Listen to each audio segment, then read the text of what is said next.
Hi, welcome back. Previously we designed the bark of the giant sequoia in Substance Designer. Now in this second part, I'll be detailing the steps involved in creating the giant sequoia using Speedtree. There are about 5 components which make up the look of the tree. First, there's the shape and height of the trunk, which as you can see is very tall. Then we have the bark texture, which closely resembles real-world sequoia bark. The color also matches quite well. Additionally, the bark texture provides a good scale indicator, making the trunk look gigantic. The third component is the branches that hold up the leaf clusters. The fourth is the leaf clusters themselves. Finally, the fifth component consists of the dry branches, which are broken up into 2 parts.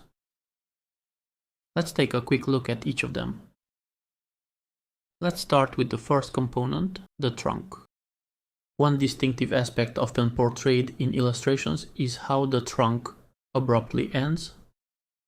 Let's take this illustration as an example, where you can see the trunk maintains a thick appearance even at higher points, and then suddenly ends.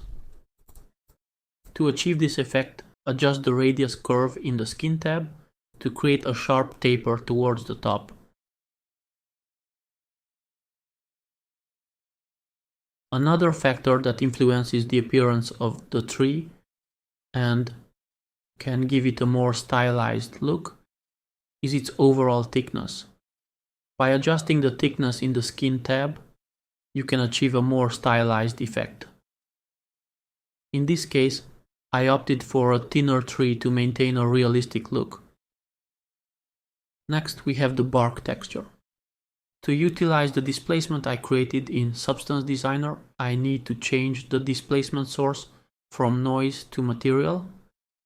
Otherwise, the displacement will be a randomly generated noise that doesn't match the bark texture. For the branches supporting the leaf clusters, I use a mix of larger and smaller branches. To properly orient the larger branches, I simply adjust the start angle and gravity settings.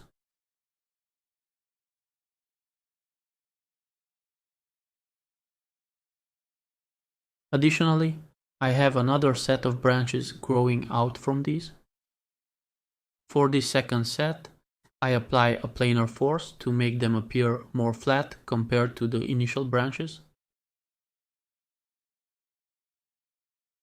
Then I have the leaf clusters. For this I start with creating something that looks like a leaf. You can do this in any app like Photoshop, for example. Next I create the actual cluster where I'm gonna add the leaf. I start with a trunk and a single branch. Then I add many more branches, which are oriented in a way that I get the desired look from the top view. Finally, I place the leaves on the branches. And that's it. The cluster is ready to be exported as an image. Then I do the same process again, where I create a trunk with a single branch and then add more branches extending from it. Instead of placing a leaf, this time I place the cluster I just made. And that's it. I export this again as an image and use it as a twig with leaf clusters.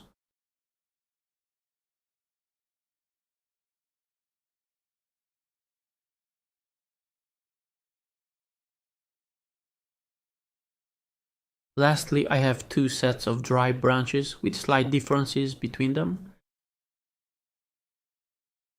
These will make the tree look more believable.